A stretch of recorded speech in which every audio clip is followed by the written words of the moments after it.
mas eu adoro o módulo onde a gente fala do jogador. Na verdade, dentro da gamificação, é a parte que mais me encanta, mais do que a produção, a criatividade para fazer um jogo, é a hora que a gente fala de comportamento, é a hora que a gente começa a entender os comportamentos humanos através de um aspecto de jogador.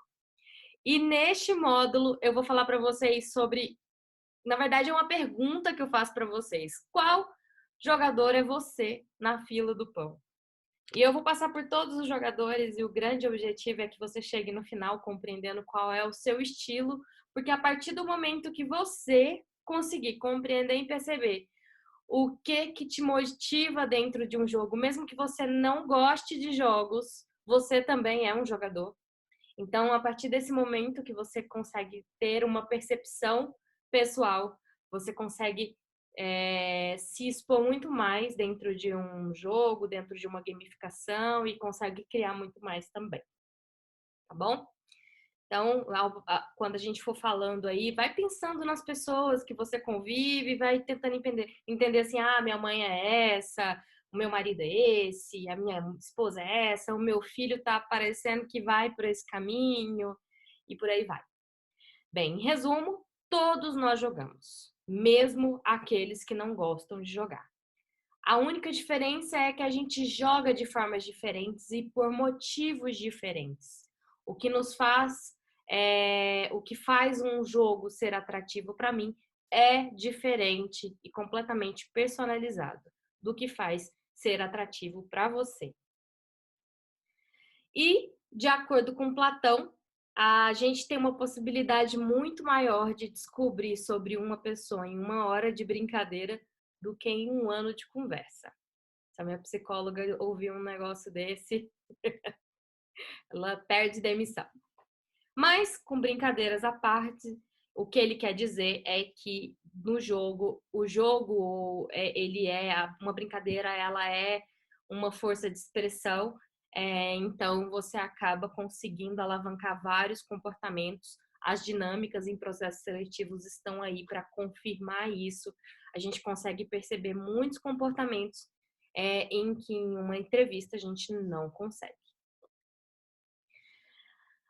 O aspecto que eu quero levar em consideração aqui nesse momento, para a gente começar a balizar a nossa conversa, eu trago aqui a hierarquia de hedonomia versus ergonomia, que é um gráfico de Hancock. Se você for perceber, ele é muito parecido com a pirâmide de Maslow, que ele fala basicamente de que nós somos praticamente animaizinhos e a gente vai tentar suprir o tempo todo as nossas necessidades básicas. Aqui nesse aspecto, o que a gente precisa levar em consideração para a gamificação? Se você for observar, a ergonomia, ela é a fuga da dor. Então, todos nós fugimos da dor. Como é que a gente foge da dor? A gente busca segurança, a gente busca funcionalidade, a gente busca usabilidade. Então, por exemplo, se eu estiver usando um aplicativo que ele não traz usabilidade para mim, ele acaba burocratizando um processo para mim. Então, lembre-se da tarefa que você está querendo fazer com que o seu colaborador faça lá, tá? Se ela tá trazendo se ela não está trazendo usabilidade, o colaborador ele vai fugir da dor. Então, a probabilidade dele tentar burlar as regras do jogo, dele tentar, com jeitinho brasileiro, trazer uma outra cultura, vai ser gigantesca. E você vai acabar perdendo o seu colaborador, ou você vai perceber gaps no sistema de gamificação e vai poder. Ele vai hackear o sistema ali, vai ver uma brecha que tá dando pau, pode dar problema para o RH. E aí também pode ser uma oportunidade de você melhorar seu projeto de gamificação. Eu vejo sempre com um lado positivo e um lado negativo. Já a ergonomia, ela também pega a usabilidade, ou seja, ao mesmo tempo que para mim a usabilidade ela precisa não me trazer dor, melhor se ela me trouxer prazer. Então, não é muito mais prazeroso para quem já abriu uma caixinha de do celular da Apple, que é o Apple Watch, ele é incrível, ele é lindo. Quando você abre, a caixa se expande. E tem gente que é viciada só nesse unboxing, né? Que é justamente abrir caixas. Por quê? Porque ele é prazeroso. Ele traz um design prazeroso. Ele traz a questão de ser VIP, de que você acabou de comprar. Então, ele é como se fosse uma concretização de uma motivação de adquirir algo. Uma coisa é quando eu adquiro algo da China e vem dentro de um pacotinho. A outra coisa é você receber uma carta ou você receber uma caixa super bonita com um unboxing e com uma palavra ali falando diretamente personalizado para você. Então, isso é usabilidade. Então, lembre-se que quanto mais usual, mais prazeroso for a experiência para o seu jogador, mais você vai estar próximo das motivações intrínsecas dele. No próximo módulo, eu vou falar sobre a curva da motivação extrínseca para a motivação intrínseca. Mas só já trazendo aqui o tópico é que a motivação extrínseca, ela é palpável. Então, ela é o dinheiro, ela é o bottom, ela é eu te entregar um bloquinho, eu te entregar um bloquinho. Já a motivação intrínseca é aquilo que sai de dentro do seu coração. E muitas vezes nem o próprio jogador sabe o que sai de dentro do coração dele, né? Então, por isso que é muito importante ter um processo de aprendizagem dentro da gamificação, até mesmo para que os próprios jogadores eles tragam esse feedback de como está sendo a experiência para eles. Então, nosso objetivo em compreender os tipos de jogadores é justamente esse: trazer ergonomia e fugir da dor. Então, vamos trazer funcionalidade, vamos trazer uma experiência prazerosa e vamos trazer usabilidade. E segurança não precisa? Claro, é a base da pirâmide. A gente precisa trazer segurança, por isso que existem as regras, existem os limites bem estabelecidos, existe claramente o plano, tudo isso entra, tá? Mas a experiência prazerosa a gente fala diretamente com a motivação. A gente sabe que segurança é para todos, beleza? E aí eu trago para vocês os tipos de jogadores. Existem outros tipos de teorias relacionadas aos jogadores. A Gartner, ela faz produção de conteúdos relacionados a isso, mas um dos que eu mais gosto é o produzido pelo Dominique Mangiatordi, que ele é o CEO da OPP, que ele produz, ele é como se fosse um estúdio de gamificação para startups, que, se eu não me engano, fica na Holanda. E ele produziu esses 8 tipos de jogadores, que eu achei super interessante, porque ele leva em consideração a taxonomia de Bartler, que é uma das principais, uma das mais conhecidas. A taxonomia de Bartler, ele divide os jogadores em 4, que são os lutadores, os socializadores, os conquistadores e os exploradores. Só que aí o Dominique, ele traz essa percepção muito mais refinada de tipos para cada um deles. O que para gente que está fazendo gamificação e está co-criando, trabalhando com personas, traz muito mais detalhe e muito mais redução de riscos e de ações mais certeiras para aquilo que eu quero atingir, os comportamentos que eu quero alavancar. Então, eu vou passar por todos eles. E aí, ao mesmo tempo, eu quero que vocês tentem aí avaliar qual é o tipo de jogador são vocês e tentem avaliar, baseado nas experiências que eu tive, qual é o meu tipo de jogador, tá bom? E depois a gente vai fazer uma discussão sobre isso lá no Telegram. Então, o primeiro são os lutadores. E os lutadores, eles são divididos em 2, que são os competidores e os matadores. Antes de eu continuar, você vai observar que tem bolinhas embaixo de cada uma delas, tá? E essas bolinhas, elas correspondem aos outros tipos. Então, por exemplo, o competidor que quer ganhar com dignidade, ele tem similaridades com os coletores, com os experts, com o rockstar e com os coaches. Mas daqui a pouco eu falo mais dessas similaridades, tá bom? Então vamos lá. Os competidores, eles são pessoas que eles querem ganhar, mas eles querem ganhar respeitando regras. Então eles querem ganhar com lealdade. Eles querem ganhar com dignidade.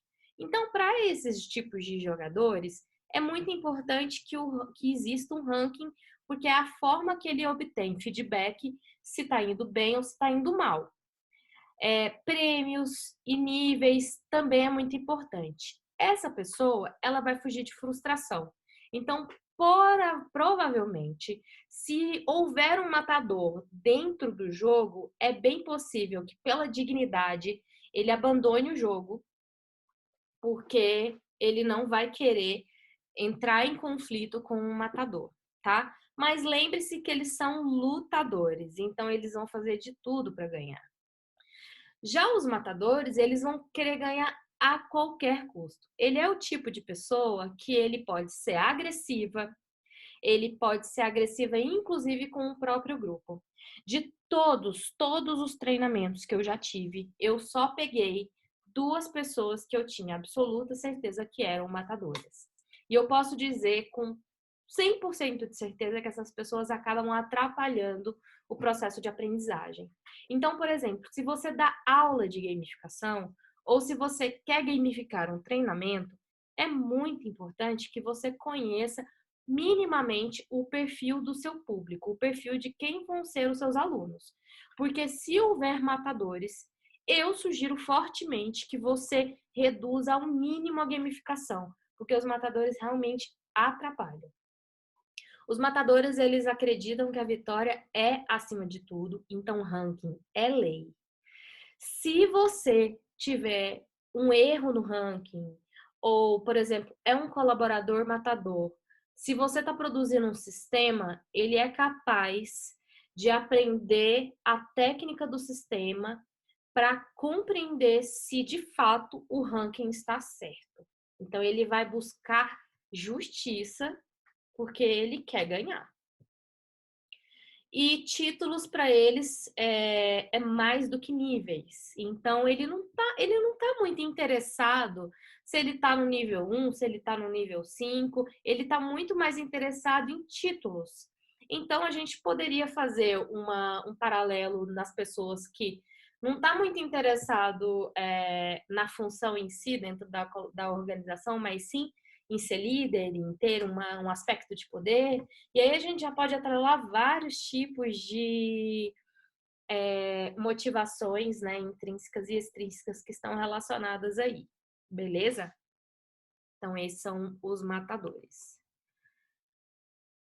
Eu não sou uma matadora e também eu sou competidora, mas eu sou competidora no nível super tranquilo e sim, para mim a dignidade é muito importante, mas aí cabe vocês compreenderem essas 4 bolinhas aqui embaixo, porque são similares. Então, quando você se deparar com alguém que é competitivo, começa a aprofundar para verificar se ela é um explorador, se ela tá mais para sociabilidade, se ela tá mais para ser coach, tá bom? Porque tá tudo relacionado essas bolinhas aqui embaixo. Coletores. Coletores são aquelas pessoas que elas querem se tornar melhor naquilo que fazem. Então, os progressos para essa pessoa são muito importantes. Então, feedback, subir de nível, ganhar brasões que demonstram transições, pular de fase, jogar contra o chefão, traçar novos limites e novos objetivos é muito importante para os coletores. Vou dar um exemplo para vocês. Duolingo é uma ferramenta gamificada para aquelas pessoas que querem aprender outras línguas estrangeiras. E aí eu comecei a aprender, comecei a estudar inglês, né, e tudo. E aí o primeiro aspecto foi que eu fiz a prova inicial, porque lá é sempre brasõezinhos, né? E aí eu fiz a prova inicial e para verificar meu nível e deu o nível é, do mediano para o avançado. Só que para mim, na minha cabeça, eu queria ter os brasões desde o início. Eu queria realmente ter uma linearidade de crescimento. Para mim, não valia a pena eu chegar lá na frente, porque eu fiquei naquela sensação de que eu estava perdendo algo, né? Então, o que eu fiz? Comecei do básico. Outro aspecto é que aconteceu, lá tem tipo missões, né? Então você pode estabelecer o tempo que você quer estudar por dia e a quantidade de dias, que se eu não me engano, são 3, 5 e 7 dias. E aí aconteceu, eu tava fazendo várias missões, uma atrás da outra, de 7 dias, e tava tudo lindo. Teve um momento que, que eu acabei perdendo um dia. E aí, quando eu entrei, o Duolingo falou assim: opa, você perdeu, mas você pode pagar R$ 23 e continuar do nível onde você estava. O que eu fiz? Fui lá e paguei os R$ 23. Só que eu me senti tão mal por isso que eu esperei passar um dia para zerar de novo para começar do início. Então, me avaliem. Será que eu sou uma coletora? Um outro ponto que é interessante para fechar essa conversa do Duolingo. Lá você pode jogar várias vezes uma mesma sessão, né? Então, sei lá, animais em inglês. Eu posso jogar várias vezes. E aí eu tenho um brasãozinho que ele vai ficando de cores diferentes. Se eu chego no top do top daquela missão, eu consegui um retorno, né, de aprendizado naquela missão de quase 100%, ou eu fico muito tempo naquela missão, eu fico com um brasão douradinho.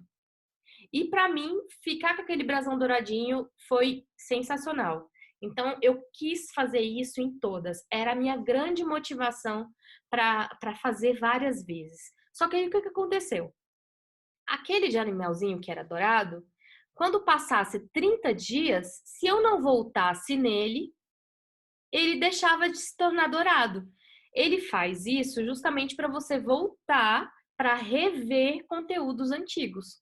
Só que para mim foi péssimo, porque aquilo ali eu perdi a linearidade da minha projeção, da minha transição. Então, para mim, eu parei de brincar, de jogar no Duolingo justamente nesse aspecto. Mas ainda é incrível a ferramenta, eu ainda quero voltar, só ainda não superei os meus brasõezinhos que eram dourados e deixaram de ser dourados. Os experts. Os experts, eles querem adquirir maestria. Então, eles querem ser o melhor que podem.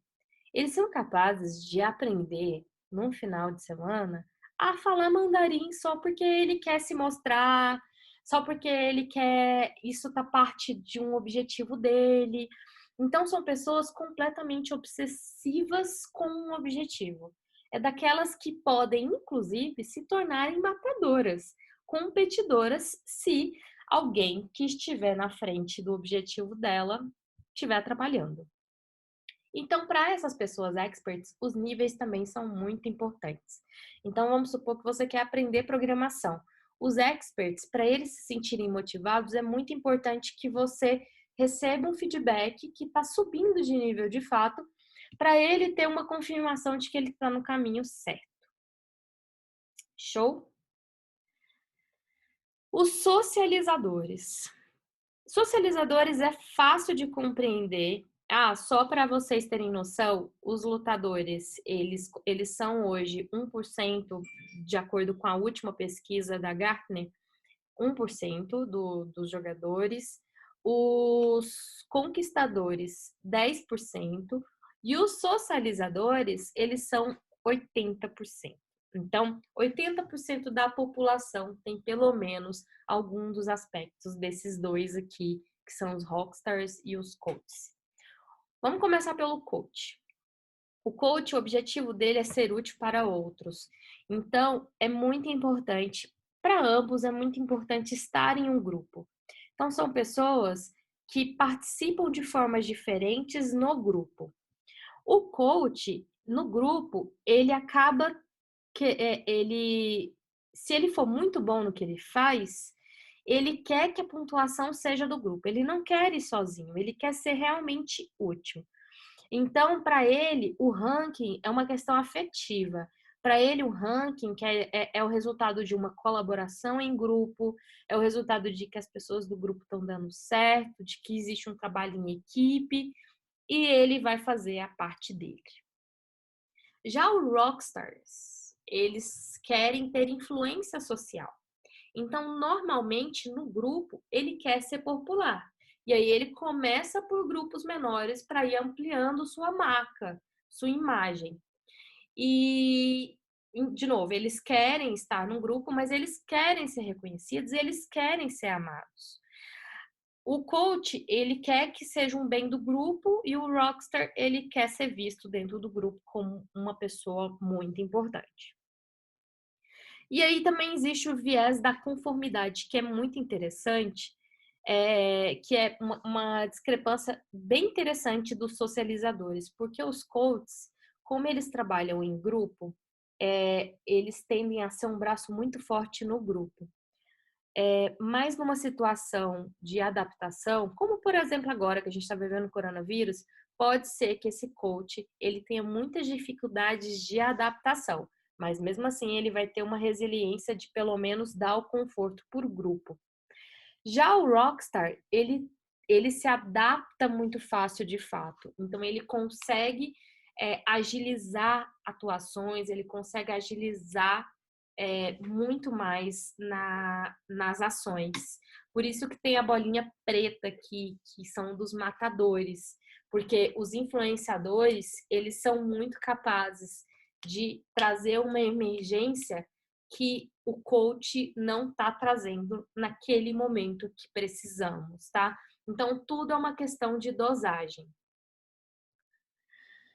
E por último, os exploradores, que se divide entre navegadores e detetives. Os navegadores, eles querem descobrir novos ambientes. Então, para ele, quanto mais ele puder explorar, melhor. Então, para ele é muito importante que tenha novas fronteiras, que ele tenha capacidade de adquirir novos poderes. Então, assim como lá os conquistadores, a questão da progressão é muito importante. Aqui, a aquisição de novos poderes pode ser um feedback de que ele está indo no caminho.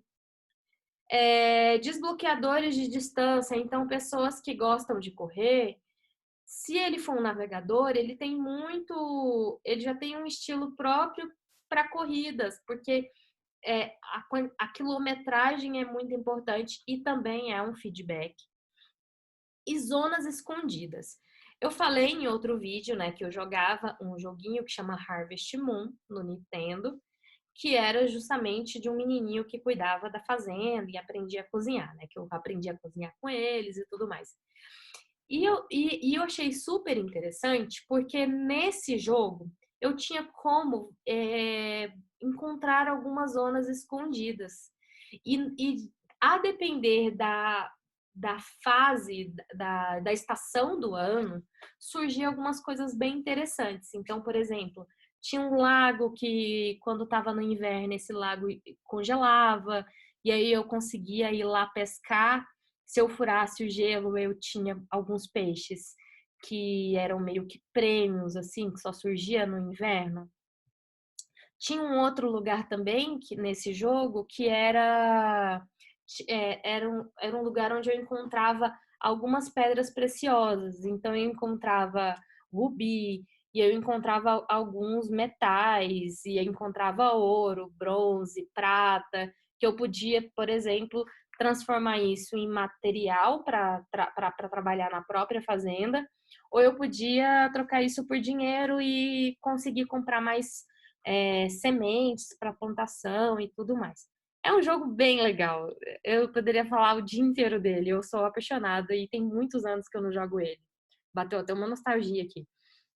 Então, eu tenho muito esse aspecto navegador de ficar encontrando lugares escondidos e tudo mais. Um outro aspecto é com relação ao The Sims. Eu jogava The Sims e eu achava incrível, assim. Para mim, o meu grande objetivo era conquistar e ficar milionária, fazer uma casa, que não sei o quê. Aí teve um dia que eu descobri uma senha que eu ganhava dinheiro é, ilimitado. E depois que eu ganhei o dinheiro, eu me desmotivei. Assim, eu cheguei a fazer uma super mansão no The Sims, mas depois eu me desmotivei e parei de jogar. Então me avalia, que tipo que eu sou. E por último, os detetives que querem resolver alguma questão. Então eles querem, inclusive, resolver aquilo que outras pessoas não conseguem, para você ver que existe um quesinho de competitividade aí também. Então, para eles é muito importante decifrar enigmas, pensar fora da caixa, aprender no processo, desbloquear conteúdos e criação. Minecraft, ele traz muito essa criação que o detetive gosta, tá? Minecraft também traz muito essa questão da navegação. Então, você pode perceber que existem alguns perfis mais controladores e outros perfis que são completamente adaptáveis, mas que querem autonomia. Então, quando a gente for falar das motivações do Octalazes, no próximo módulo já, vocês vão perceber exatamente cada uma dessas características. Mas então, por último, queria que vocês avaliassem vocês. Quem é você? Que tipo de jogador é você na fila do pão? Lembrando que os lutadores, eles são mais controladores, certo?